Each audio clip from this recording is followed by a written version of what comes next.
Hello and welcome to session 4 of our 6-part Train the Trainer series. Today's session was intended to be a little bit different than most of them, and it has turned out because we have 2 participants rather than 7, 8, or 10, has been even more informal than usual. So for those of you watching the archive recording, I'm going to give you a brief recap. Your recording will be considerably briefer today. We're starting about 15 minutes into it. What we did informally was just talk about how the group has formed so far as a community of learning and what we might do down the road as the series ends and learners in the group want to stay together. So the conversation we were having is continuing right now with the idea that there is a desire to have some kind of follow-up to this. So it isn't just some kind of isolated thing where you've been in Train the Trainer for 3 weeks, 6 sessions, you've been in leadership for 6 months, and now it's coming to an end and you'll never see each other again. We've been telling stories to each other about people we know in library land who met early in their careers, have stayed together, acted informally, and through that, the networking that they do together with their colleagues and the work they do has made them visible and important parts of their community. For a question right now, and I'm going to encourage everybody that's live right now to unmute the microphones. We'll continue exactly where we were. As we look toward the end of Train the Trainer after next week and look toward the future and ask what questions and what possibilities do you see in front of you, let's throw some options out there for consideration from the whole group later. So Mahasan, I want you to recap what you were talking about in terms of what possibilities you saw and what might be useful to you. And I did take notes so that if it's totally slipping your mind already, I can come back to that. But let's start with you. What do you think are a couple of options to keep this going? So I mentioned perhaps a Slack channel where just a space that's not email that we can tap into as needed for conversations, and then perhaps some regularly scheduled, maybe like quarterly Zoom calls with small groups within where we can just check in, talk about what's stuck, where bring up an issue that maybe we want to brainstorm or workshop together. Just some informal ways to keep in touch and opportunities to network. Wonderful. Victor, anything you want to add to that? Okay. Christine, anything you want to do in terms of filling in some background on that, or are we good to go to the next phase of some suggestions here? Um, we can move on. Okay, so let's go back to a story that I believe I told you in short form. And I'm going to plant the seeds by retelling the story with a little bit more detail for today's session. As you probably remember, I was part of a massive open online course that started in early 2013 and was meant to run for 10 weeks. It was Alec Corus's group called the Educational Technology and Media MOOC, or Massive Open Online Course. The killer moment for many of us in that highly interactive course, with about 1,500 of us all over the world participating, came on the final day when Alec put out a nice note by Twitter, because Twitter was one of the many platforms we used as a learning community to interact during that 10-week period. Alec put out a nice short tweet, of course they're all short, saying, "Thank you, great experiment, exceeded my wildest dreams. I'm glad you were all part of this, and this concludes at MOOC." It did not take long for somebody in that community to see that tweet and respond back, "At MOOC over? At MOOC over? It ain't over till we say it's over."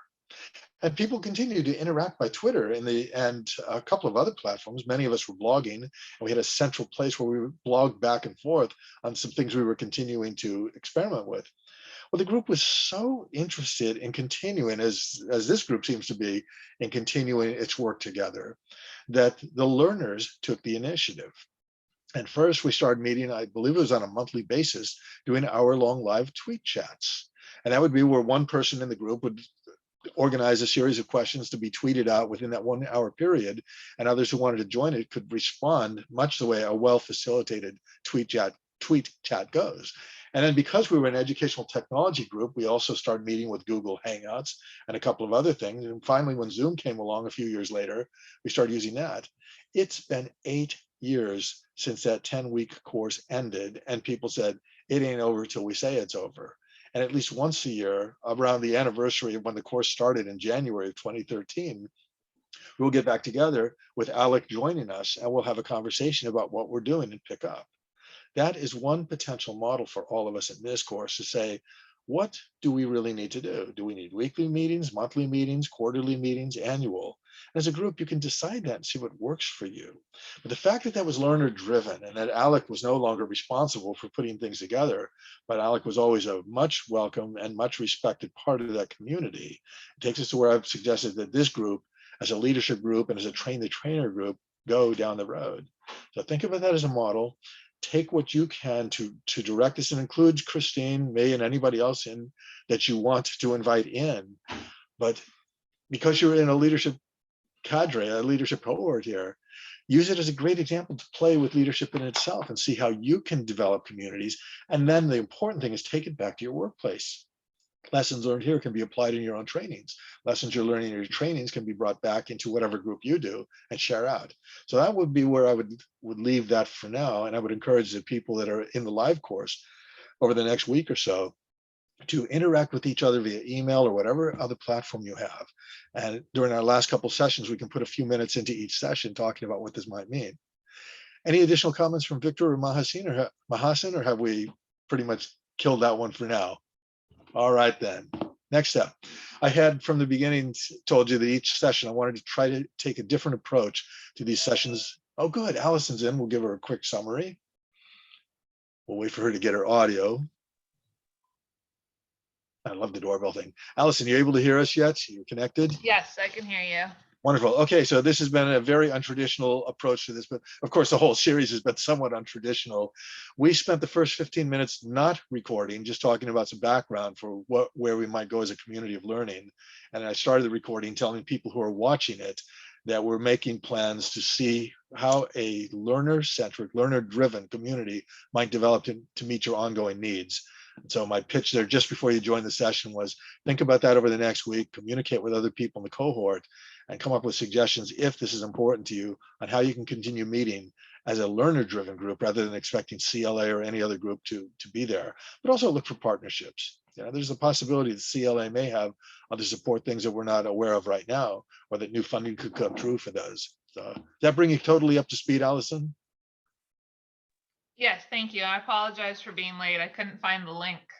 Not a worry. We tried to put it on our foreheads, but obviously you couldn't find our foreheads either, so that didn't help. I tried glad to really have you hard here. to find your forehead, but Yeah, mine is pretty visible on these things, as long as I you mean, got good especially when you have your overhead light on, and it's just Oh yes, shining a great light on it. I turned that off today. Didn't want to scare the kids away. That's probably why I couldn't find the link. Okay, then. So we're actually about to dive into the real heart of today's effort. And I was just about to say, I have deliberately attempted to do different things in presentation style to explore what we can do within online learning as well as face-to-face learning. You remember the first episode or the first session was with the slides as a background. The second was me as a presenter or facilitator with the slides off to the side and then some interaction with people. Third session was all discussion, no slide deck. So for session 4, I wanted to take us down that road of what happens when the learners themselves control start to finish what we're going to do. I'm going to start off with a story there. You know, I love telling stories to get us focused. So here's the story about what I thought was a masterful effort to let the learners take over the room. Colleagues would say, you're letting the inmates run the asylum, and I hate both those analogies. I don't see us as inmates, nor do I see this as an asylum. I see it as a great learning landscape, kind of a play box, a sandbox where we learn. So the story starts about 10 years ago, and I think I may have told you about Peter Block, a consultant doing a wonderful training session on how to build community. He had 250 people in the room. He looked out at them. We were all trainers. And Peter said to all of us at the beginning of the session, is this room set up effectively for learning? You're trainers, what do you think? And we're all shoulder to shoulder in uncomfortable seats. We said, no. And he says, okay, your challenge is reset the room so it can work for learning. And he ran that exercise twice in 2-minute increments with follow-up instructions. 4 minutes later, the room was totally reset. There were circles, semicircles, and it was starting to form into almost a continuous snake of chairs all the way around a huge auditorium, so that it was no longer Peter at the front as the focus and all of us looking at him, but it was set up so we could see him, we could see each other, and we could interact with each other. I adapted that, and I've used this over and over again in face-to-face settings. I adapted that for a session a colleague and I did at an ALA conference in 2014. It's a much smaller room. I think we had about 20 or 30 people in that room. And at the beginning of it, we said, okay, we asked that question and everybody agreed that the way the room was set up with round tables and everybody kind of segregated into their own round table was not the most effective way to go. Said, great, you got 2 minutes to reset it. That was one of the most magnificent playouts I've seen of this exercise, and I've done it dozens of times, because not only did they start pulling tables together and rearranging chairs to create informal things, but a couple people ran out of the room. Colleague and I are going, okay, hope we didn't scare them off. They were outside the room for about 30 seconds, and then the doors opened again, and they came walking in with a big sofa that had been outside that room in the hallway. And they put the sofa in the middle of the room so that a bunch of people could sit very comfortably and chat during the session. My colleague looked at me, I looked at her, I said, this is magnificent. You can never plan for something this good. About halfway through the session, because as you know, American Library Association conferences attract lots of people and have lots of sessions concurrently.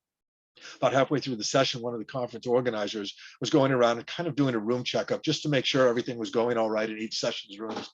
That poor person walked into our room, saw all those tables rearranged, all those chairs rearranged, saw people sitting on a sofa in the middle of the room, and just kind of shook his head and said, I don't remember putting a sofa or ordering a sofa for this room, and just walked out. We're all laughing toward the debrief at the end when we were talking about what that session meant, and everybody was very energized by it, and they were all excited about being able to go back, maybe not with sofas in their own settings, but go back to their own learning spaces and have people do that.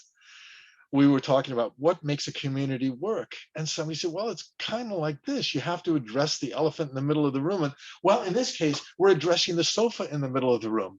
And that for me was a killer moment, because we'd gone from a traditional space to a learner design space with whatever was at hand, to within the space of about 45 minutes or an hour, however long that session was, to actually community creating its own jargon. That phrase, we are addressing the couch in the middle of the room. Anybody who was in that session, a day later, a month later, a year later, if you said to them, well, have you addressed the couch in the middle of the room lately? They would immediately go back to that moment. They would have that common bond, and they would be members of a community that kind of set them up as unique from all other learning communities. And I believe that when we work together, we want to shoot for that. We don't want to be exclusionary. If somebody's in a group and we all are laughing over a couch in the middle of the room and they don't understand it, we invite them into the group by explaining that and making them part of that group's traditions. But at the same time, we are improvisational, we are playful, we are results oriented, and we do whatever we can to create memorable experiences that we can draw upon that help us to be better and better serve the learners that we work with. So putting that into action now with all 5 of you here, and again, I'd like you to unmute so we can do this very quickly. You know, I always prepare slide decks, and you know, we don't need to use them because they're tools rather than the object. For today's session, would you prefer to have slides, no slides, or a combination for the things that we're going to cover? I'm fine with whatever. Not helpful. Okay, well, one whatever. Well, I mean, if you don't see the slides, you will never know what you're missing, right? Right. And the point is, you're not going to miss It's all anything, because depending on- one do way you or think it's another, we're going to relevant? accomplish. Would you think that it's relevant to have those slides up? It depends on the answer to the next question, actually. And that's great. So one person doesn't care. The next person says, what's coming next? And actually, that is great thinking and proving the point that we've been trying to explore together here. You want to know where you're going. You want to know what you want to accomplish, and you want to know what the tools are needed. So Victor's question is actually a great, great question. Are the slides necessary for learning? The answer is no, they're an aid.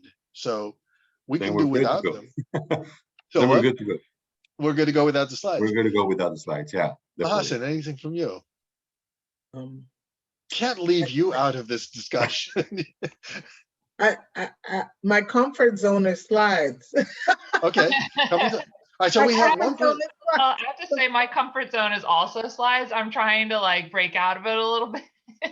You know what? I'm gonna stretch. Let's keep going without the slides if that works for everybody else. Okay, and at any point, because an option there could be the combination. I mean, we can throw some slides in so that you're not totally adrift. But Well, let's let's keep do it. it as needed about that. All right. When As you think needed you is can afford, good. you can actually raise your hand or like visuals or whatever. Allison, you can raise your lettering there. Allison, you can raise your hands. All right, so I'm Oh. hearing that in this case, the learners are totally split on this, and so we're just going to kind of wing it and see what we need. Fair enough. Second, Right. really important question here, and we've sort of been informal so far. Obviously, we're doing some learning and engaging in some concrete things about how the community is going to develop and how we want to approach today's learning. But a second thing here is, do we want to stay informal? Do we want to keep it more formal in terms of I do a little bit of presentation and then we have a discussion? What do I you think so. I think that we can get engaging, meaningful conversations Okay. that way. Yeah, I think I that, like that. It's also such a small group. It seems kind of weird to not have a conversation. All right. So we're going to go informal with just a little bit of formality if needed based on the topics, right? that's right. Okay, good. So now you've taken me out of my comfort zone. I obviously planned this and had ideas of how I was going to deal with this. But I thought if we were staying formal, the necktie would stay because, again, it helps set the setting of the idea that I'm taking you seriously. I'm taking the role of a facilitator as being serious. I've got this prepared background that ties us visually into everything that we've done before. But I was thinking to myself, so if we go informal, the tie kind of fights that and the background kind of fights that. So I'm going to keep the recording going so everybody has this experience, but I'm going to step off long enough to say, let's make the visual transition from formal to informal. I'll be right back. You Well, can sing the I've already got on a t-shirt, so, and I'm working from home, so I'm already. Yeah, Well, you know, I share your I'm wearing sweatpants and I'm in my dining room. I share your comfort zone. I think that's a good thing. I'm Everybody's wearing probably boots. wondering, what the hell is he doing? Yeah, you got your sneakers on. So you didn't I have to see haven't that. worn like actual pants in almost a year now. It's just This like, may when I get go into into the the office, category I of still oath, have to Carrie. sweat because there's nobody around. That's me All with the right, jeans. the thing you never Me thought with you the would see jeans. in one of my Jeans for a while. sessions. Tie is gone, comfortable shirt, my comfortable work shirt. We're a little bit informal, but still with the Train the Trainers logo back there, it's giving us, oh, I'm sorry, I'm losing your images. Now I got you back. For me, that's still not informal enough because you're all in your own spaces, showing where you're at and being very comfortable. And I'm doing this real fancy thing. So now if I go into Zoom while we're talking here and I think, what could be more natural than to share my own space? And there we go. So now in 60 seconds or less, we have just made that transition to that was very formal and I was all dressed up for this. And now it's informal. A question for you. Do you feel like you're going to learn anything less as a result of my not being all fancy and gussied up? Not at No. all. How does it change the dynamic for today's learning session? I think it relaxes the environment. Yeah. Now, if I could go really informal, take off the glasses, although then I can't see you, that would be a good thing. Well, then if we're gonna go that route, I'll take the shirt off. I have my wife beaters. I mean, You know, within Supreme Court guidance for meeting community standards, you can do whatever you please. And that's all I'm going to say. Christine has the ability to take your video off if you get too out of hand, but I'm not assuming that that's going to be a problem for us. All right, so now we're informal and we know that our learning goal today is to further our skills toward preparing for presentations and actually doing presentations. So we want to make sure we focus on that. Now I could go along with the slide deck I had and do these prepared things I have, but I'm hearing from you, maybe we don't need to be that formal. So what I really like here is that whole idea of we cannot reset our rooms other than what I've just done virtually, but we can reset the agenda a little bit to make sure that this session really meets your needs. So I'm going to suggest to you a little bit of an exercise here, which we called, let's set the agenda based on what you want to learn today about presentations and preparing yourself for next week's session.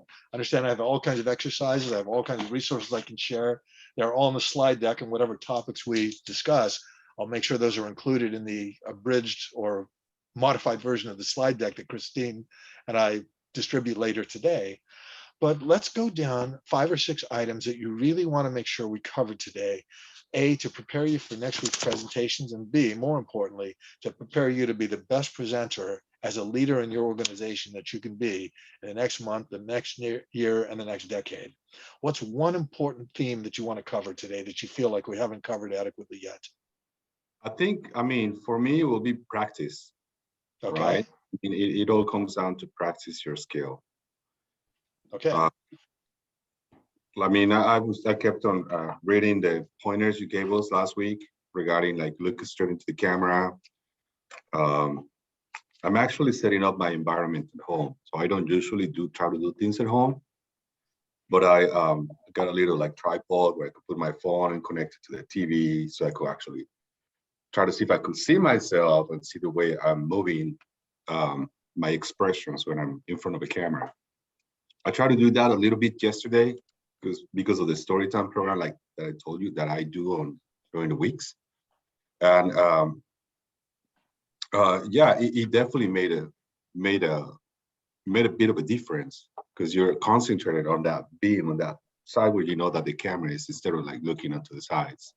And because I also have prompts on the sides that will help me read out where I'm going next, so I try to avoid those and stay on the front. I I would say meant what to ask you because I think I noticed something different. Did you change the lighting in your room from last time we were meeting together online? I'm actually at the office today. Okay, that would explain. I'm I at was the thinking office. the lighting seems much stronger and more evenly diffused. So it's Yeah, the no, office. it's a conference room. I'm actually what I forgot is to bring my jacket because this is an extremely cold room. Oh, everybody, warm your hands up for Victor. We'll try to send you some virtual heat here to keep things going. Yeah, I know that's what I'm putting lotion on it. Okay, Putting somebody lotion else. on it. What's one thing you want to see on today's agenda? Did you call on me? Sorry, I couldn't hear whose name. Didn't call directly, just Oh, either of the remaining two of you that are participants in today's session. What would you like to see on the agenda? I'm off mute, so I'll go ahead and go. I don't think you covered this. I still have to listen to session 2, but the scope of things, like how I'm struggling a bit on my topic because trying to figure out how to not jam too much in the presentation. I think I struggle a little bit with trying to take like what trying to take on too much. Like what's the bite size? What's the bite that you're supposed to cover? How do you approach how deep to go? Does that make sense? Absolutely. It's something we all struggle with. We get better at it, but it's constantly a struggle. Did any of you have a chance to watch that Pete Bromberg video that I suggested as extra viewing before you came to today's session? You mean the 3 recordings that were at the bottom? There were 3 Yeah, recordings. I The watched first one them was all, yeah. Pete Bromberg doing the 7-minute lightning talk. Yeah, that was pretty. That was funny. It was Allison, did you interesting. get to see the Pete Bromberg one at least? No, I didn't. Okay, so Victor, recap for us briefly what Peter was doing. First of all, the setting, what Peter did, what his topic was, and how he delivered. If I recall correctly, he it was an informal presentation. Obviously, the camera needed a little bit of adjustment because you were looking at 3/4 of that, whatever the background was on. But he was just talking about the relevance, making sure that that your information is accurate in parts of it. So he just kept on going from topic to topic to different things. But Right. he was engaging. He wasn't monotone. He just added ups and downs into his presentation, so he made people laugh. So That's key the thing. point there that I wanted everybody to hear, if you haven't seen that yet, Peter is funny. And Yeah, he he just wonderfully made them laugh. incorporated humor into that presentation. And by the way, it was a presentation on how to give a good presentation. So it was one of those circular things of like, we'll do a webinar on how to do webinars. Peter was doing a 7-minute face-to-face live thing at a library conference in Princeton, New Jersey, where he was working at the library. Day-long conference. He had 7 minutes to talk about presentation skills, and he was very funny. What else do you remember from it? And I see, again, being observant, as I've said, Captain America is now with us. So that has the voice of authority. We should all sit up a little bit more and bring our shields to the action. Don't think I'm not watching. It's beautiful. What else do you remember, Victor? No, Or but Cap? what I noticed is that he was very engaging on the. I mean, he he just kept on moving with the flow, meeting people up, setting the point, and that was just it. Just like you said, providing information about how to do the presentation, how to do the things to do, the things to address. It just kept on going, and it was more like a stand-up comic. That's part what it felt. That's what I personally felt that it felt like. Had I been present in the room, like a stand-up comic act. And it does Somebody make you feel at a certain point like you're in that room, doesn't it? Even with the bad photography and the sound quality not being tremendous, by the end of that, you feel like you've spent 7 minutes with Peter, and there's 7 lovely minutes that go very quickly, right? Yeah, it actually went really fast. Yeah. Definitely did. So for those of you that haven't seen it yet, now I'm sure you want to get out of this session or you want to pause the archive version, go watch Pete Bromberg's thing from that library conference in 2009. From the beginning, he hooks his audience. You can tell that he's not in the front of the room when the session starts. He's in the back. Somebody's just introduced him. The camera goes on. He says, "Oh, wait, what am I doing in the back?" or something along those lines, as if he was surprised that he was supposed to be speaking. So he quickly comes to the front of the room. People are already laughing about the fact that the presenter wasn't in the front of the room. And then he puts out his title, and I've seen this thing dozens of times, but I can never remember the full title of the presentation off that first slide, because it's the third of the 3 elements that always sticks with you. It's so funny. He asks the question, what does this, and this have in common? And the answer is, these are all examples I'll be using in today's presentation. Well, he names the first one, he names the second one, and the third one is, and a man with a tortoise in his pants. And you go, wait a minute, what does this and a man with a tortoise in his pants have in common? They're going to be examples in today's session about how to do presentations. And you are just with Peter. You're laughing because you're trying to imagine this. And about 2/3 of the way through, you're still waiting for the tortoise story, and he finally gets to it. And he talks about how when you're doing presentations, you want to have those things that catch interest, and you want to work around those themes and raise questions as well as answer for your audience. And so then he shows the headline from a story that says, "Man arrested or man jailed with 55 tortoises in his pants." And Peter deadpans, he looks right in the camera, he says, "That makes us ask questions. Why 55 tortoises? Why not 54? Why not 56? Why tortoises? Why not this? Why not that?" And he plays on that for about 10 seconds, just enough to get you laughing. And he moves on to the next example that he's going to use. And this one has a headline that is something like, "Man arrested with something else in his pants." And Peter says, "There's that question again. Is he related to the man with the tortoise in his pants? Is it the same man? We want to know. We as an audience want it." And you are just with Peter because his style of delivery is perfect. You are there to learn different things. And what he's leaving you with is actually usable, even though it sounds like nonsense when it's recaptured for you in a brief summary form here.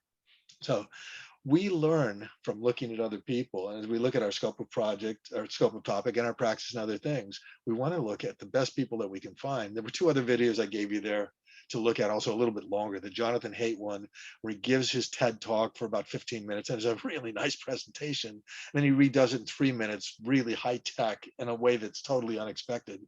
As I've said before, I'm not encouraging any of us to go out and spend the money he spent on doing a high tech presentation. But the underlying theme of taking images you've already used in a more traditional format and then incorporating them in an entirely different way to summarize something for people and take it down to its essence is a lesson to be learned very, very quickly. And our final one is a wonderful speaker talking about diversity, who draws plenty of examples of diversity, and her speaking style is fantastic. Her slide deck is an integral part of her presentation. These are 3 great things for us to look at. I hope that we keep those in mind. Getting back onto the thing we're doing here, setting our agenda. Allison, anything you want to see on the agenda for today? I'm kind of with Mahasan in that I generally have trouble with being concise or like getting, the nugget point across. Okay. I remember me and my coworker did a oh God, I can't remember what they're called now, but like one of those like 5-minute presentations at CLA one time. And when we like prepared our slides, and when we went to go practice with ourselves, it was like 30 minutes. And we were like, oh shit, like how are we gonna condense this down? And we were like so upset about it because it was really hard for us to figure out like what was the important information, because it was presenting on our program. So it was so hard to figure out what was like the most important things. And I just think about that all the time because that seems to be a constant issue with me. So at the heart of that, I hear that comment of, we had 30 minutes of content for a 5-minute presentation and we were so upset with ourselves.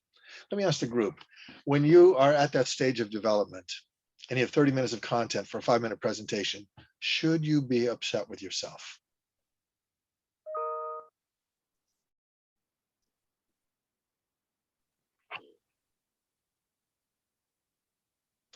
Mahasan, great answer. I see the nodding of the head. Why not?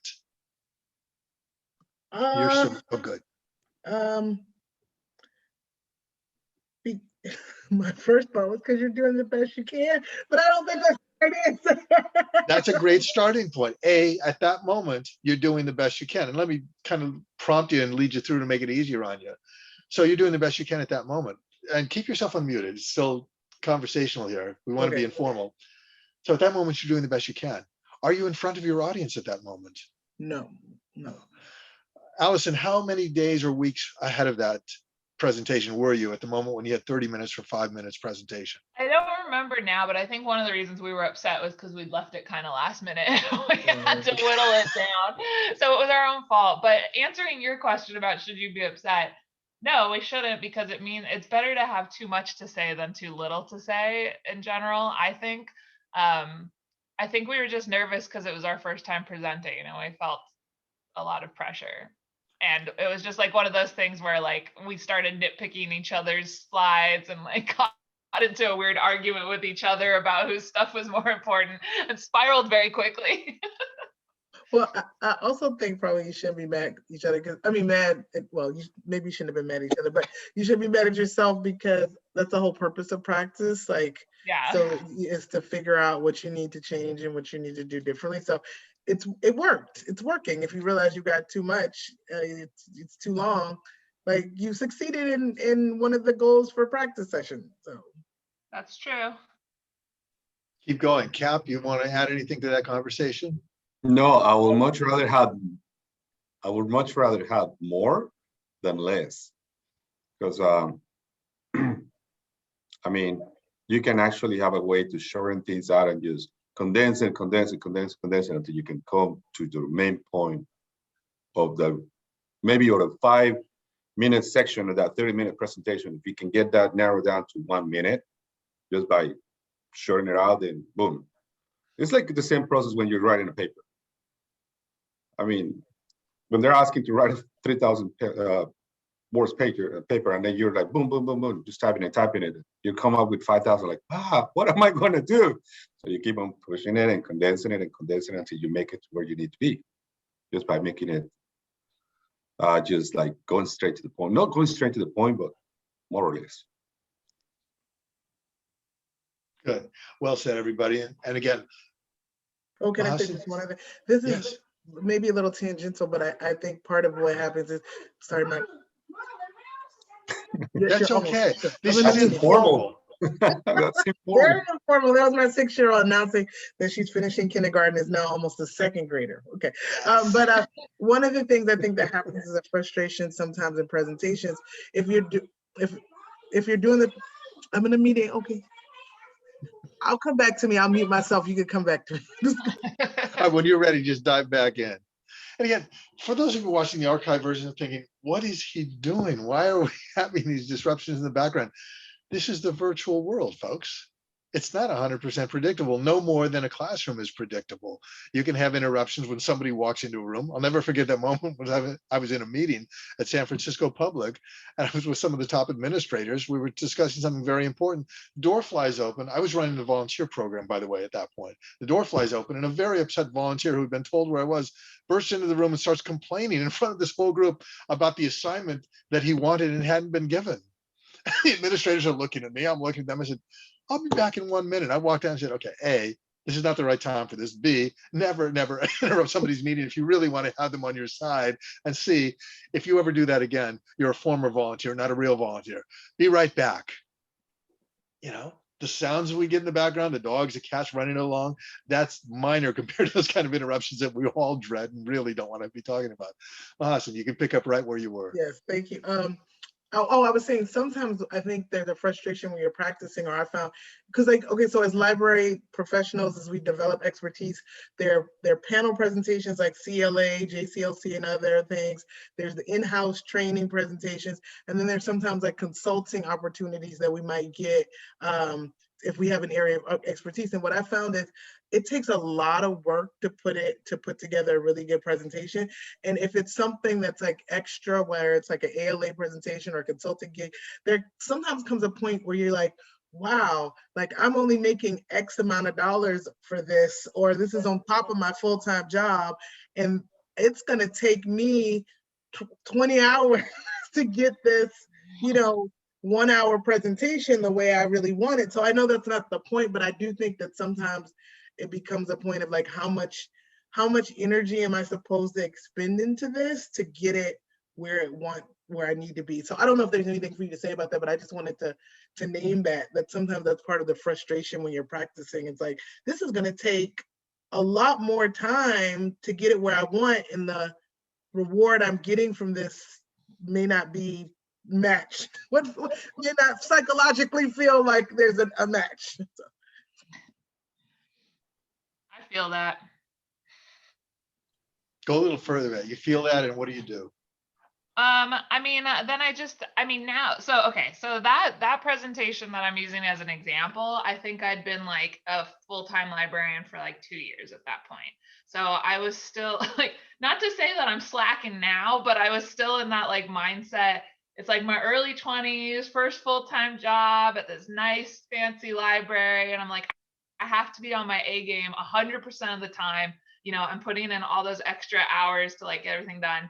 Now, like 10 years later, I'm kind of like, you got to find the balance, and like you really like have to figure out like where your time really needs to be put. And like I just, whenever I get stressed now about things, I just try to remind myself like, the world's not going to burn down if I don't get this done right now, or like if this is like a little rough at this part or whatever. Like there's always tomorrow to fix things. And if there's not tomorrow, like assess whether it's worth stressing out today to get it done, or like if this is something I just need to let go. So like I think doing this particular example that I'm talking about now, when we realized we'd have 30 minutes of material, I would probably just start laughing and be like, all right, well, like, where do we want to go from here? But then we were both so like high strung, start of our career, young professionals, like ramped up. We have to look so cool for this 5-minute presentation. And like I said, not to say that now I'm a slacker, but I just have a different perspective. And if I could say one more thing about this, it's bringing up an interesting point. I mean, I think what I was going to was like the question of like what's good enough and effort and impact. But I was joking with some colleagues who've been librarians for a long time, and I've also arrived at this place now when one of the things we caution new folks coming in, we see how much effort they're putting into things, and it's so beautiful and it's so nice, and it looks much better sometimes than our stuff, but we know that it's not sustainable. And so and when I say much better, I mean it's just that they've gone all the extras, right? Like, and so this question of if you're going to be doing a lot of these, the question of how do you make it sustainable, and when do you know when it's good enough? So when it's good enough, when do you say, okay, we'll have another opportunity to refine this, we'll get feedback, and when do you keep going and continue to work on it? So I'm it's like, I'm sorry, my talk therapy moment. I'm talking myself to conclusion, Paul, but this has been helpful, at least for me, to think about this. There is no need to apologize. And in fact, you'll notice I'm intentionally stepping back a little because this is exactly what I wanted to see happen. Your conversation is making you members, co-conspirators of the faculty today, co-conspirators of the session. So just keep going. I'm going to sit back long enough for you to pursue that. Mahasan, the last thing you said was something I wanted to build on. How long do you keep going? That's a great discussion for the three of you. How long do you keep going in the situation she just described?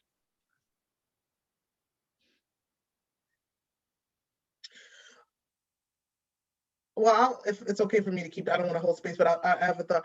What I've been trying to like, so where I used to be is terrible at self-care, right? So I'd be willing to stay up all night, like be hunched over my computer at lunch and breaks, not do the things I need to do to take care of myself or cut corners and things. Now, enough time for me is like trying to be like, I allot a reasonable amount of time in the times of the day where it's appropriate to be working on something. I try to plan ahead, and then if things start to spill into like personal lives in ways that are not sustainable, or I realize that I've given so much, I'm starting to nitpick, like Allison, you talked about the slides. One of the problems with slides is you're always trying to get them perfect, right? Like you're always the font, the center, the image, the resolution, the text. When I realize I start to go more into the aesthetic rather than the content, and when I say aesthetic, I don't mean so that it's like digestible for multiple audiences, but when it's just like how it looks, then I say, okay, this is too much. So I try to find where the balance is, and if I'm not where I'm not compromising, the essentials in life is is definitely where I try to keep my presentation. So I mean preparation, excuse me. Yeah, I don't know. I feel like Mahasan and I are the same person. Well, I That's like quite you, good. Allison, so that's great. Like everything that's being said, I'm like, yep, yep, yep. So I really relate to that. It's for me too. It's when I start being like nitpicky and it's flowing, like it's taking when I'm taking too long because I'm being nitpicky about certain things that aren't actually like relevant to whatever discussion will ensue or whatever point I'm trying to get across. That's when I like have to tell myself, do you have time for this? And also like to think about who the audience is. So like I've been doing a lot of trainings at our all staff Zoom meetings. We're having trainings or we're having meetings every Friday. We used to have them the beginning of the pandemic, Monday, Wednesday, and Friday. Then it went to Wednesday and Friday. Then it's just Fridays. But it's created a nice sense of like connection during this time where we're not all together, but occasionally there's not really that much to talk about. So my director has been asking me to do like different presentations on different topics and stuff because I don't work at a branch. I work in the admin offices. So I'm a little more free to take different webinars and report back.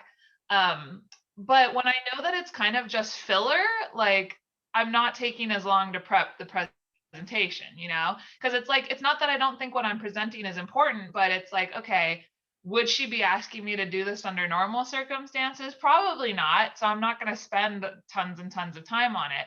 But when I'm going to a conference to do it, then I'm like, yes, I'm going to spend more time making this look good. More people are going to see it. People, might be taking pictures of it, like live tweeting it, doing stuff like this feels a little bit more pressure.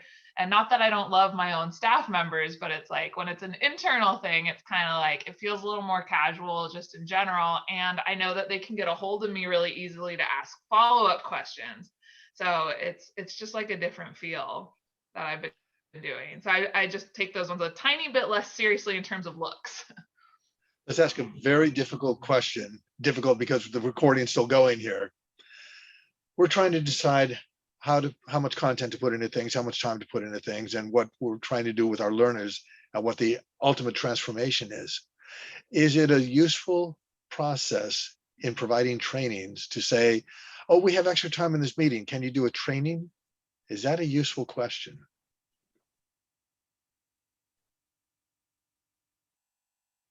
I think that I don't know. I think it can because I think like in the situations where I've been doing it, like it's providing people to like get information that maybe they wouldn't be getting otherwise, like exposure.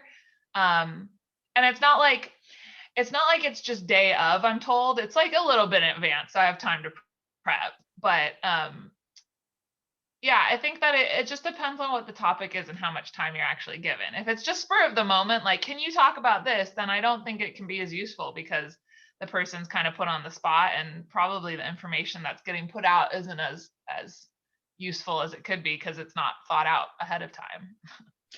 What might we learn from the ADDIE process of assess, design, develop, implement, and evaluate in terms of somebody saying, oh, we have a meeting and we have some time to fill? How does ADDIE make us look at that request and think about how to respond to that request? Well, I think that like, so I have a lot of empathy for why administrators do this, because well, especially the pandemic, it's like everybody can easily get on. It's Zoom. Like you're gonna have like a captive audience. We don't get to talk about these things in person. You know? Yeah.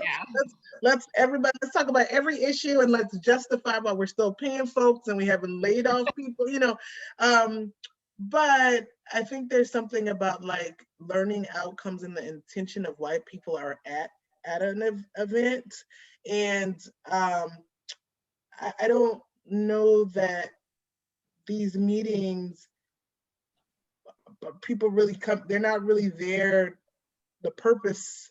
I guess what I would say is then if we're gonna use like all staff Zoom meetings for this kind of work, we need to be thoughtful about the meeting itself and the format and naming the intention and for folks, sorry, there's a fly in my house, so that when people are coming, they're not like blindsided by what feels like a random, you know, content. Like they're arriving in a space to receive.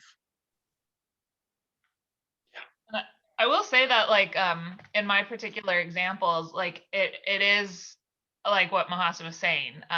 The topics are told ahead of time, and it's the space is given. If you're not able to attend, it's not a big deal.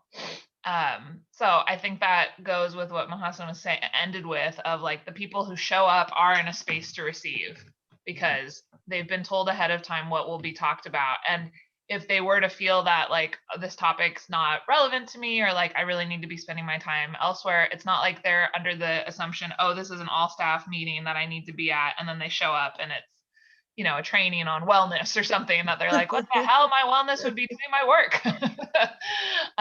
So it is told ahead of time.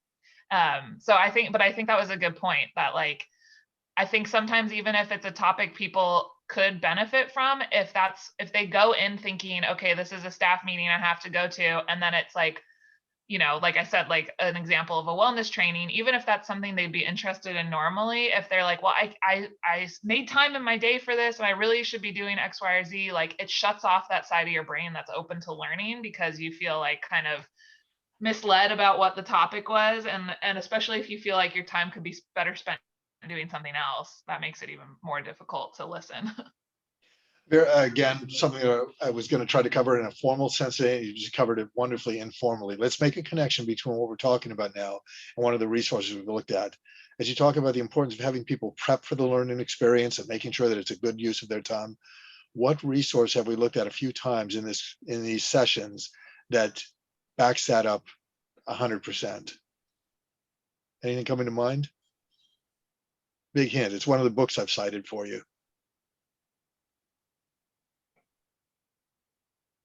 This is the one with the 6 Ds. Exactly. Let me get that so we can look at the cover together.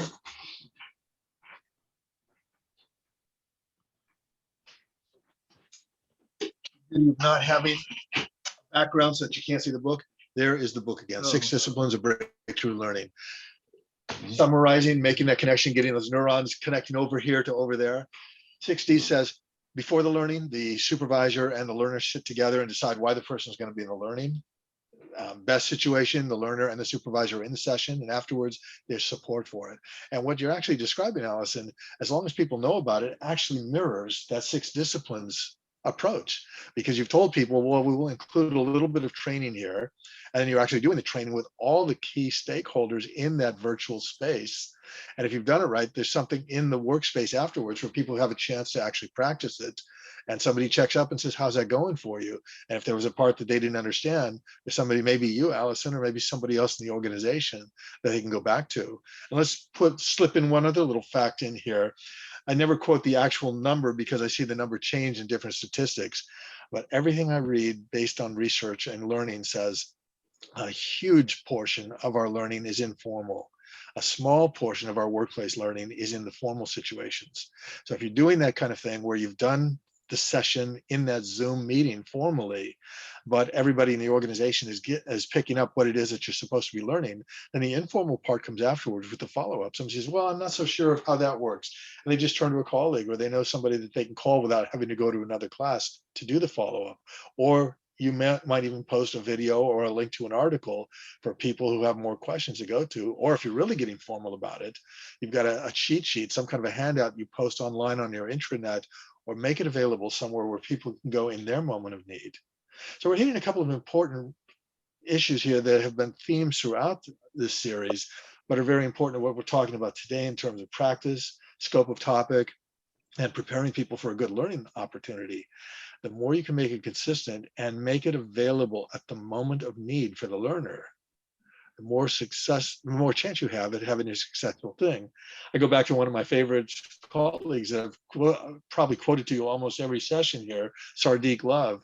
Sardeek talks about the whole thing of the captive audience that one of you referred to a few minutes ago, where we have a Zoom session, it's an hour, they're all there so we can slip in some training. He refers to the captive audience there as teaching to hostages, which makes us laugh, but it also recognizes that we don't want our learners to feel like they're hostages, nor do we want them to feel like they came for one thing and we bait and switch them into something else. The more we do to prepare them up front, make that an integral part of what's happening and tie it back into something meaningful, the more chance we have for success. Observations from anybody? No, not on my end. Makes sense, right? Mhm. So how did that feel over the last 20 or 25 minutes to have actually been co-teachers in a session where you thought you were going to be learners? I forgot we were being recorded. Well, that's sort of good because it's informal. That's Yeah. good. I Is always it- then start reflecting on what I said, and I'm like, what have I said? you can always talk to Christine afterwards if there's a need to edit stuff out or to not post this particular I session. think I'm fine. Okay, For good. what it's worth, Allison, you said you didn't sound like you said anything incriminating. Yeah, I don't think so. And for the You're all the and for the clear. record, I appreciate the all staff meetings at my workplace. I also would like to add for the record, I like meetings and I like trainings. I like presenting. Hillary, if you're listening, I like my Hillary- job. Hillary, we're very happy to have Allison here, and she's going to be an even better trainer than she's been so far.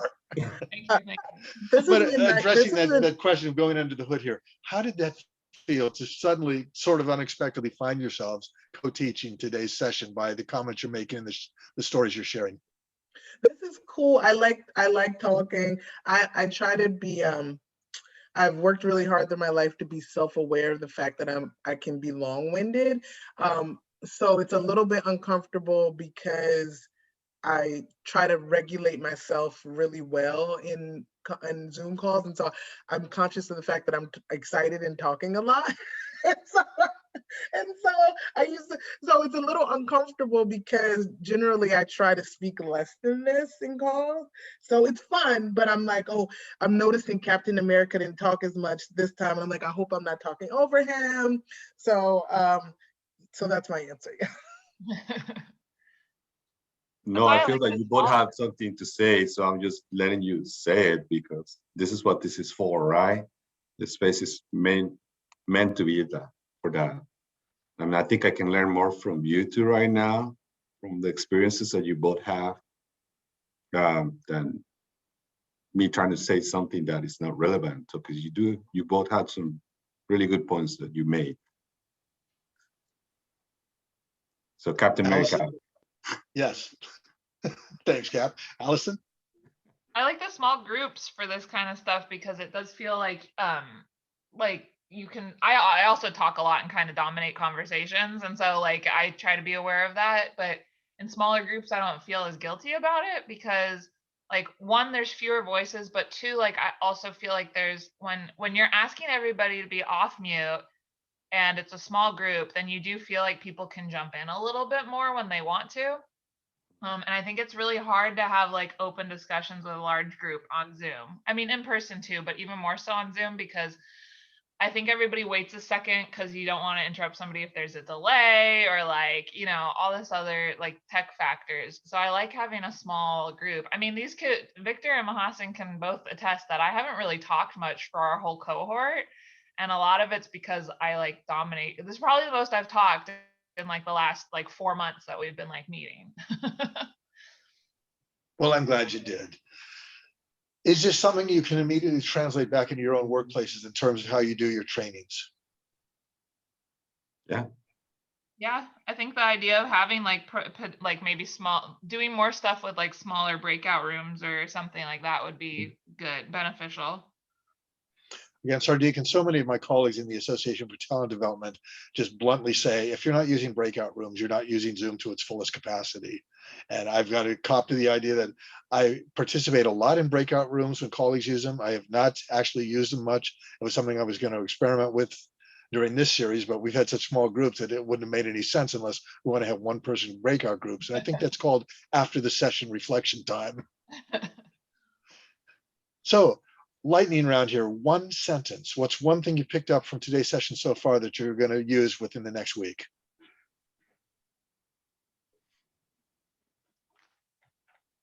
Make sure to tell people what I'm going to be talking about, like when I'm asking them to meet with me ahead of time so that they can come prepared.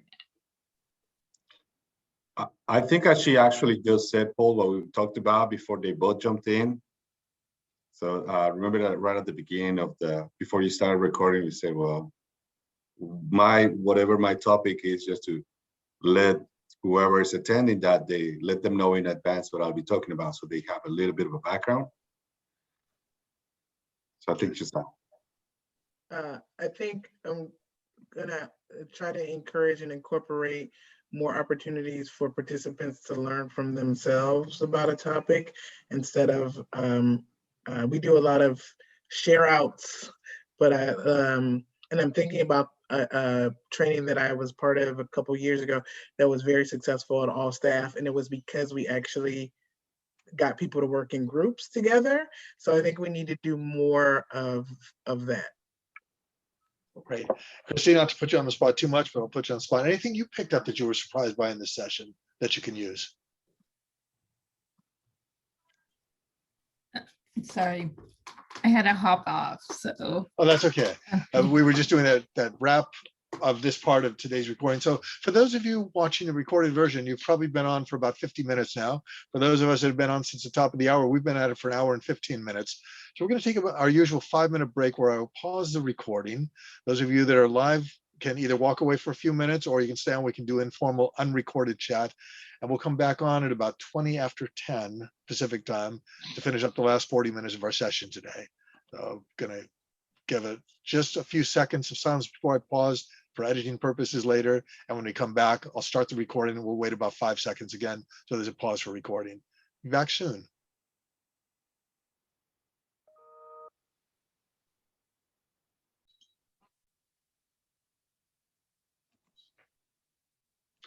Welcome back. We took in the live session a little longer break than anticipated so we could do some prep off camera about what we're going to do. In this last half hour, we're going to really follow that agenda that we set as a group, which is practicing and looking at scope of topic.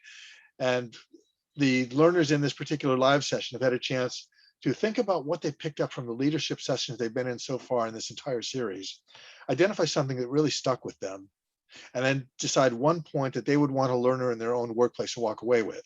So our exercise right now is going to be that each person will have a minute or two to do a quick presentation with that one point as if they were back in the workplace. And if we're doing this right, you may walk away with something useful too. So who would like to go first for that presentation?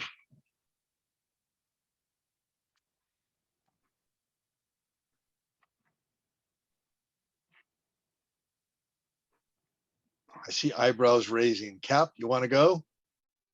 No, I'm just looking at Mahasin just because I think she's like holding on. Like I don't know Mahasin? whether she's like, do I let somebody else go first or do I? I'll go. I'll take Yeah, one. because I'm like, okay, Take one for the wanna team. go? Okay. It's a deep breath.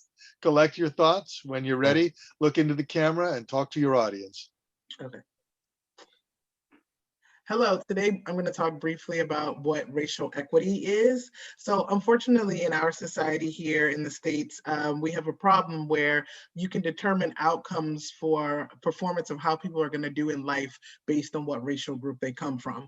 And the correlation is that those who have had more opportunities in our society, whites have better outcomes than those who have had historically less opportunities and have been marginalized. For example, African Americans have worse outcomes. And we can see these outcomes, these poor outcomes across various measures, housing, income, and especially in areas such as health. The disparities are great.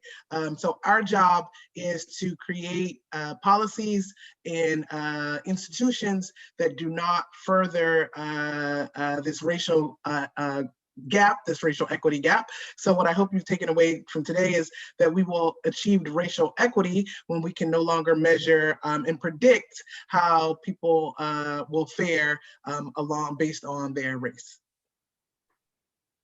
Thank you. Okay, take a deep breath. How did that feel? That was painful. Why? Because I can hear myself saying, I could, Mahasan, we've been in four sessions together now. Has there ever been any other time during our conversations when you had that many uhs in a statement, in a presentation you've done? with you guys, I don't think so. I don't No, know never. You've never done that in 4 times.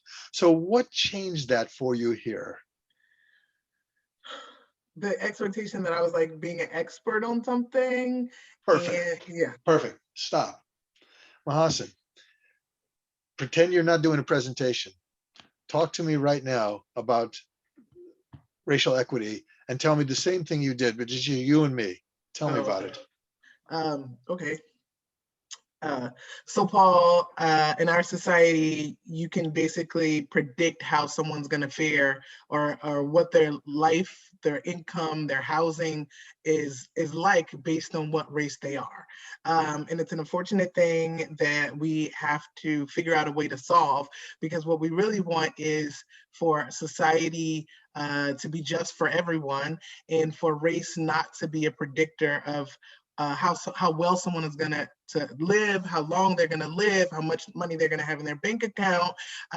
We don't want to be able to look at someone and see that they're white and know automatically that they're better off, or that they're Black and that they're going to live longer, have less money, and not have generational wealth to pay to their kids. So it's our job and our institutions to make sure that we're not adding to that, and that when people walk in the door, that we're going to make their lives better. How did that feel? More natural. I think I Tip still one. get some uhs and ahs. Tip 1, when you're doing a presentation, live, face-to-face, live online, talk to your audience. Don't lecture them. Tip 2, take a deep breath and just think of somebody. Actually, as you're talking to them, you can see people on these screens. Even if you're in presenter mode with slides, picture somebody in your audience, have them in your head and talk to them from your slides, or talk to them like you just did. You notice there was probably only one in that second time. Oh, really? Where there were, I wasn't counting them, but there were numerous ones in the first time.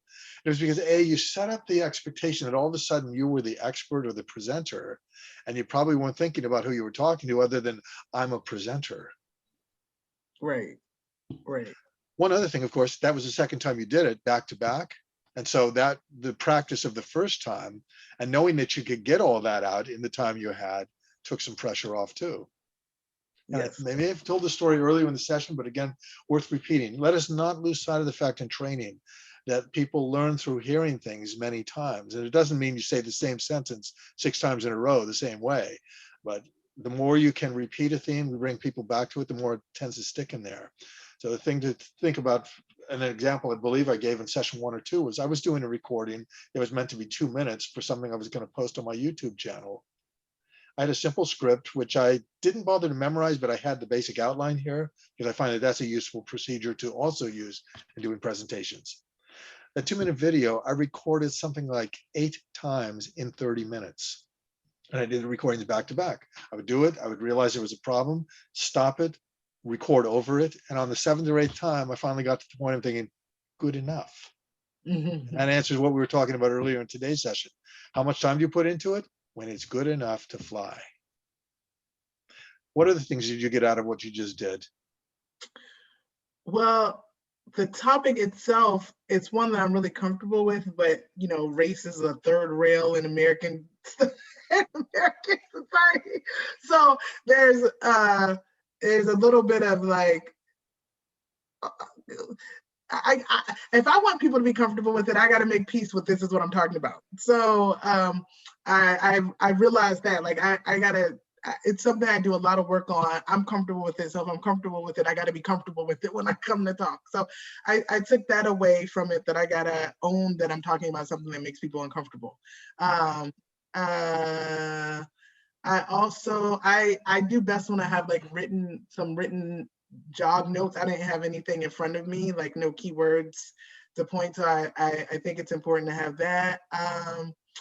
Let's stop there. You still managed to do it. Does that teach you anything about the importance of having those keynotes in front of you, as opposed to somebody put you on the spot and you do a quick presentation on something that is from your heart? Well, I think it's just if not worrying what the audience is going to think about the content and just talking about it. Yeah, and there's a topic for a whole different discussion that we could probably spend 2 hours on, but to condense it down to its essence. At one point, you don't want to let yourself be stopped by your fears of what the audience is thinking. Right. On the other hand, you do want to be cognizant of how the audience is reacting, so that if you're losing them, you can adjust or just stop and say, yeah, it looks like I'm losing you. Anybody want to ask a question here? There's a lot of different techniques you can use. So I have a question, and like thank you. Mahasan, I mean, like Mahasan was saying, like race conversations, especially right now, are kind of like a third rail. It's unfortunate, and like it's one of those things where like it's an uncomfortable conversation, especially like, you know, depending on who's in the room.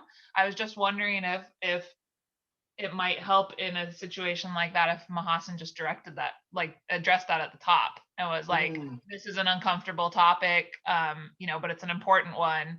And so like maybe even taking a second to like if you're doing a longer presentation on that, like maybe taking a second at the top to be like, I know this is an uncomfortable topic for a lot of people. We're going to be, you know, talking about some things that might feel uncomfortable. Why don't we just all take a second to like acknowledge our like feelings of being uncomfortable, sit with that for a minute, and then like let's try to move into a mindset of like, this is a safe space where we can discuss it and like, you know, share those ideas, because I think that would make me feel better as a audience member, but also as a presenter, to not kind of try like feel like you're tiptoeing around the fact that this is like a hard topic. It's like, here it is, this is hard, it's hard to talk about, like it's difficult, but that doesn't mean that we should shy away from it. Like let's talk about this. I don't know, that's just a thought I had. Cap?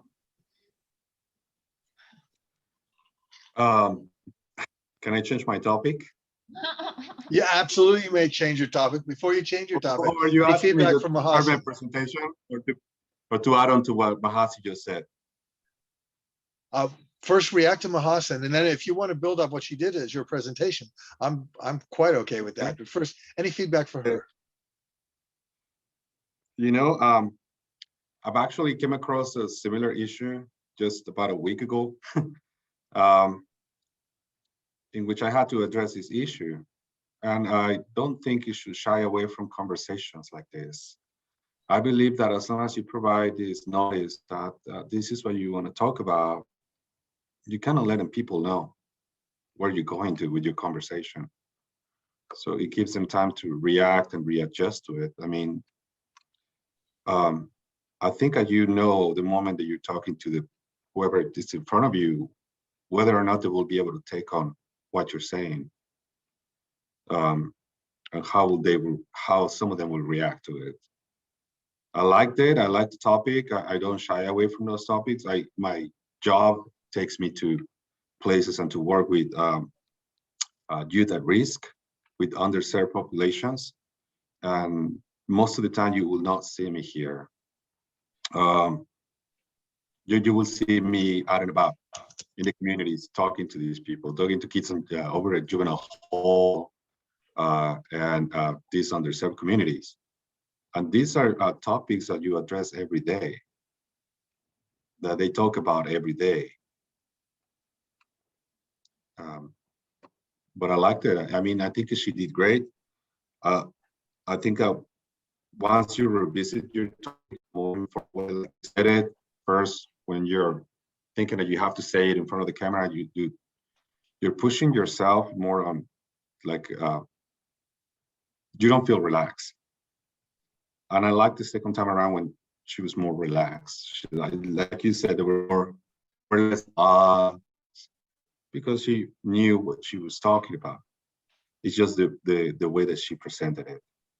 Perfect. So the quick takeaway here is one of the items on our agenda was practice and how to practice. That's one example of it. You have the thing, and instead of sitting there going, oh, that was awful, or thinking about everything that was wrong, just do it again. And do it as many times as you can in repetition there until it becomes natural, normal. You've dealt with the issues that you want to deal with, and step away with it. Oftentimes it helps to do something physical as a break. Take a walk around the block. Take that famous walk I keep talking about where the director of the museum walks all the way to Salinas because he needs that kind of break time. But do something physical, because in breaking out of that mold and then coming back to it with fresh eyes, you do develop things that will add to your ability to get where you want to get with your learners and get them where they need to get. Victor, do you need another minute or two to collect your thoughts since you're changing topic, or are you ready to go in and do your minute or two version of a practice talk? No, I can do it. I can do Okay. it. Whenever you're ready, take a deep breath and then just go for it. And we'll do the same kind of debrief here. Okay. All right. Okay. I'd like to talk about. Can you guys hear me? You froze temporarily. You're back. So go ahead and restart. Okay. Yeah, my internet connection is unstable. Talk about what you just said, right? Invest in a gaming router, but I'm at the library, so I thought that the connection at the library would provide me, the Wi-Fi will provide me with what I needed. So anyway, going back to this, I'd like to talk about representation. I believe that it's important that whether you're working in an African American community, on a Latino community, you need to provide a representation on your libraries. If you're looking into bringing the right customers to the library, you just don't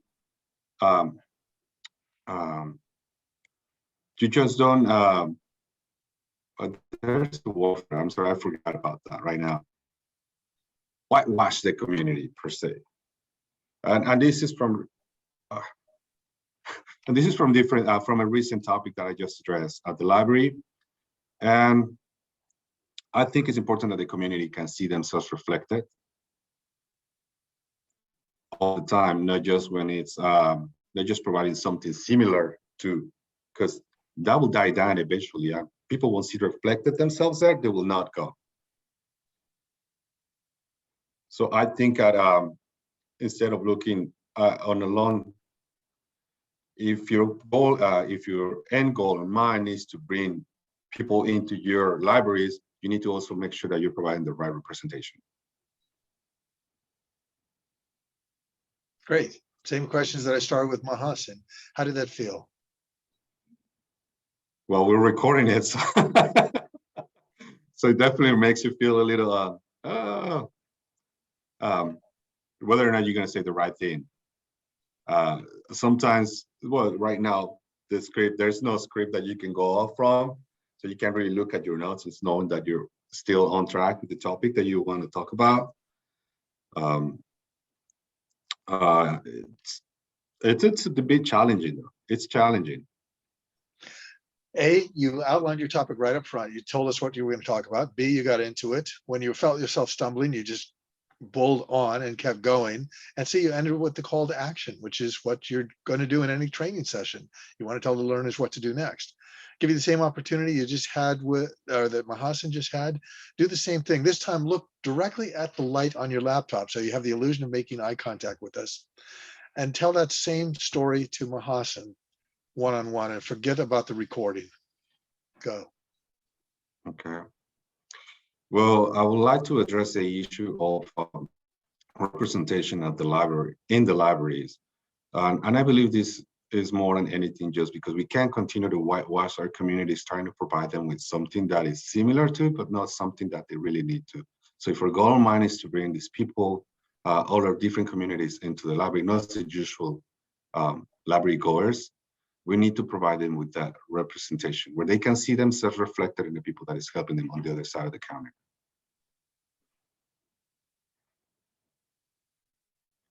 Awesome. Your feedback.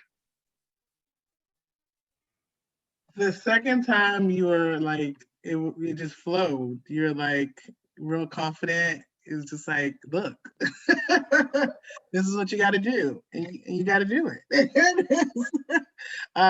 The first time, I think you were trying to find the words, you were, but the second time was just like, it felt to the heart, like, this is an important topic, and this is what people deserve, and that, period. And So, a great observation off what you just said. The first time he was searching for words, well, it was the first time he did it. So of course, that's right. we are seeing ourselves. And I would encourage the two of you to go back once Christina's made the recording available. If you watch nothing else, go back to that part of today. Yeah, I know it's like, oh, that's awful. It's an awful moment.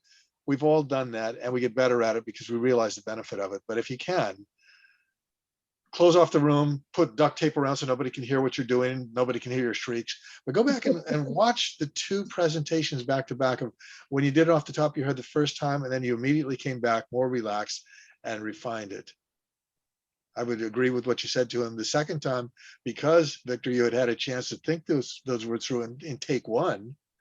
They become a natural part. And if you were to do takes 4 and 5 and 6 of this, it would be so natural you'd even forget that 20 minutes ago you were really struggling with that thing. Again, how did that feel to you the second time through, Victor? More natural, as if you're just talking to someone that it's in the room with you. Good. If you're having a conversation, when you're looking at the screen, the title with all the different people on it, you're trying to see the reactions, I guess, to the things you're saying. It kind of throws you off topic a little bit. But when you're looking at the camera, you're just concentrating on, like you said, you're looking at, it's like if you were looking at someone in the eyes when you're trying to express your point across. And I believe that's part of the reason why it comes out more naturally, because you're just saying it out. You're not concentrating in what everybody else is, their reactions are. And like you said, once you focus your point, your eyesight on that light, everybody else gets blurred a little. They'll get blurred. You can't really see the reactions. So, In those deep, dark ages before Zoom, when we used to have webinars where sometimes we'd actually be in a studio with a big camera and lighting all over the place, a professional setting, and you do your live webinar to an audience, but it was just you and whoever was producing it. A lot of us struggled at first trying to make that eye contact that we're talking about today, and speaking to a member of the audience, which means you have to picture them and know you're talking to them. A trick we used to use was to get somebody that we knew to be with us, and they would sit directly behind the camera so we could look at them, and we were far enough away from the camera that it appeared that we were looking straight into the camera, but we were making eye contact with the person in the audience. And that helped a lot of us to make that transition from I'm alone speaking to a big audience I can't see, as opposed to being face to face with your entire audience. So that's something to keep in mind too. If you're trying to do something at home and you have your laptop set up and you're struggling with that idea of I'm not connecting with an audience, get somebody who you know that's willing to sit with you for a practice session and make eye contact with them just beyond your laptop, so that you can have that feeling and get used to being able to visualize them. I believe I told you the story of Tilly Olson and other writers who have said, before you leave a room, after you've written a story, you read it out loud to hear where the problems are. And that's part of what we're doing here too. Before we leave the room, we look back at the recordings, or we listen to how we hear our own voices as we're talking, and that incorporates into the presentations we do to make us feel more natural. Because this is where we are, folks. Whether we go back total face-to-face in learning, or we take what we have learned and build a new and better future for ourselves, a new and better normal for ourselves, we have these things that we don't want to lose as a result of what we've done in the pandemic. We're in Zoom meetings and we've gotten used to them. We're in Zoom trainings, we've gotten used to them. We have seen the benefits of doing this. And you've even seen the benefit of doing something live like this, knowing it's being recorded and being able to manipulate that for the audience at home. We don't make them sit through all the blips and blurs that happen behind the scenes. We can pause, we can edit a little bit, we can even plan those edits in. So these are wonderful things that I think are going to help us out. And I'm glad we had the opportunity to do these practice sessions today. Any other questions or observations about that? Okay, I'm going to try to briefly do something here in the spirit of practice, scope of topic, and giving us some guidance. I'm going to see if I can share my screen long enough to bring up what would have been the slide deck for today's show. And it looks like that is coming up, so you can see that. Now let me see if I can get to the view function of this. Are you all seeing that deck with the images down the side? Okay, good. So within View, in case you didn't know about this, there's a thing called Slide Sorter. You probably see me point at it right now at the top of the screen. It's the third button from the left. Slide Sorter allows you to see as much of your deck as you can see at once, and you can certainly pull it down the side as I'm doing right now to see the rest of it. Now, I love this because it gives me a chance to really look at a deck and see if there's a narrative flow. And because of the color coding I use for myself, I can make sure I built in enough interactivity. Are you all able to see that there are some slides in that slide deck that have almost total slides with a complete image, and there are some that just have some blue writing, some blue text on them? Mhm. Right, so the color coding there is on line 2 especially. You see the first 4 slides are all blue. Those are discussion points. You know, because we've done this in previous sessions, that I'll put something up that says things to do or exploration points or priming the pump. So as I look through, one of the first things I look through is to see if I have at least one of those colored slides on each row so that I know I'm building in interactivity. And when I look back at the top row and I realize, well, I don't see that there, I remember that in this case, that particular slide, which is using an image we've had before as the image that's we're going to talk about today's goals, that was where I built in the interactivity on row 1. Row 2, you can see 4 exercises in a row. I don't necessarily need to use all of them, but they're there. And this one in itself was also going to be an exercise. On row 3, I was going to be sharing some resources, and at that point ask for questions. And then in this one, I was going to stop right here with some resources and again ask questions. So Slide Sorter gives us the ability to plan out what we want to say, look at our outline, look at our organization, make sure that our images really pop the way we want them to. Like that one is obviously very colorful. That one's very colorful. Down here we have that, and then there's a repetition here back to something. And I think you can probably see this on my screen. I've actually got your faces blocking it. But there's a very different colorful thing. And you notice there's a flow of backgrounds there where many of them are that same color scheme. And that's one little segment of something I was going to talk about in terms of presentations by doing a presentation. So you could see if you get similar images with a similar theme to make a point, that works. Notice what I was intentionally doing there was breaking it up. A little bit of lecture. There's the story up front about that group that brought the couch into the room. There were some flashback slides from previous things, discussion, resources, more resources, discussion, a reminder from the past, a sample presentation, resources. And then if we go down to the bottom of all that, story ends, a couple of repeated images, the visual summary like what I did last time, or I guess it was session 2 where I was showing you how pull images up and do a slide-by-slide recap instead of bullet points using images, and then finally some discussions and what to do for next week. So you see the structure of how that can work? You see how that could be helpful, but it doesn't lock you into anything? And then if you want to do something like what we did today, you just ask people up front, do you need this? And if they say, yeah, we need it, then you go to the slides. If they don't, you skip that. And let me stop sharing so we come back to the important thing, which is the 4 of us here. So there's something that helps you scale and kind of create a ladder of events that lead you to the kind of session you want to do and fine tune. And you know me, I've said this to you, I'm fine tuning that stupid deck up to 2 minutes before Christine and I log in at the beginning of the morning. I put a couple of other little things I wanted in there at the last minute this morning in case I got to them. Does that leave people that just saw that slide deck thinking, oh, I wish I'd seen that? Well, I hope not, because what we accomplished was basically the same thing. You got your practice, you got your presentation tips. You actually got something that I didn't build into the slide deck, which was those 1-minute presentations with a chance to try them again. Observations about that. Let's go under the hood. How does that all work to you? And more importantly, what does it suggest to you as presenters and trainers? Well, your slide deck is not your presentation.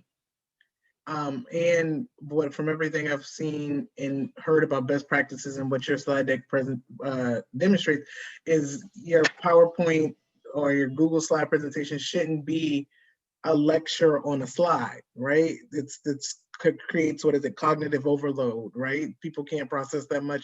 They're focusing on the slides, they're not listening to the presentation. So you should be able, with or without, the slide deck is just an accessory. And so when you're practicing and putting it together, we have to make sure that we are not using the slide deck as a crutch. Yeah. Good. And to go back to Pete Bromberg, because again, if I'm going to make you watch a video ahead of time, I want to make sure I'm incorporating that into the presentation rather than it being that's here and this is a whole different thing. Pete, at one point, I'm trying to think back, there was a thing I saw on the slide deck that kicked off a memory of what Pete says. And now, of course, I'm losing it because I'm trying to say too many things. The benefit or the detriment of not having all your notes in front of you at the time. But what I was trying to get to was Pete had something in his presentation where he made a point of how you use those slides, whether they're your deck, and it's a lot of what you just said, Mahasan.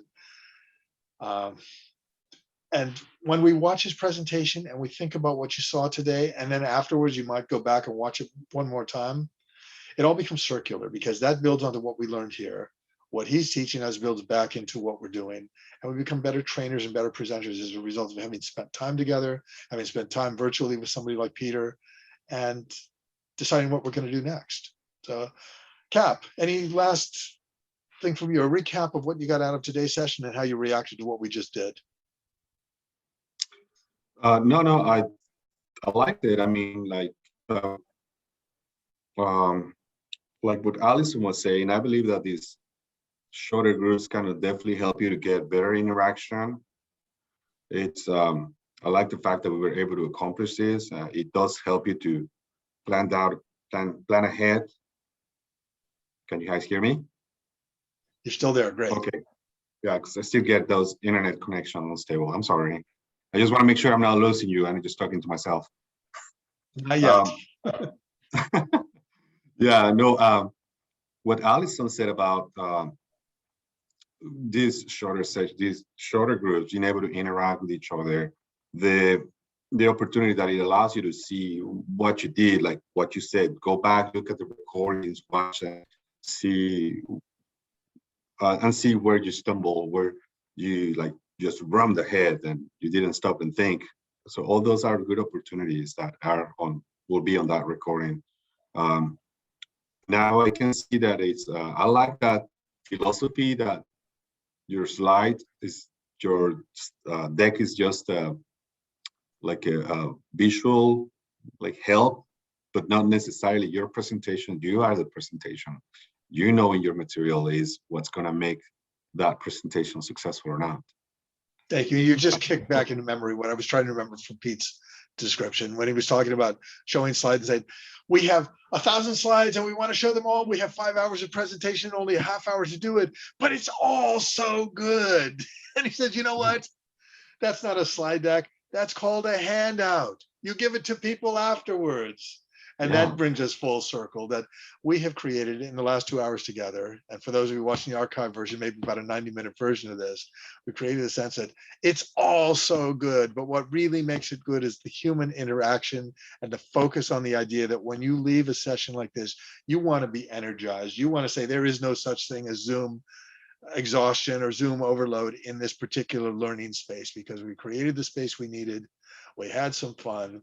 We identified the things we wanted to learn and what we did, and we're ready to go use those in our space. So with that, I will say thank you all for being with us, both the live and the asynchronous group. We'll be back next week for session 5. And once we stop the recording, if the two of you want to stay for anything else, feel free to do that. But thank you. Really enjoyed what we were able to do today. Take care.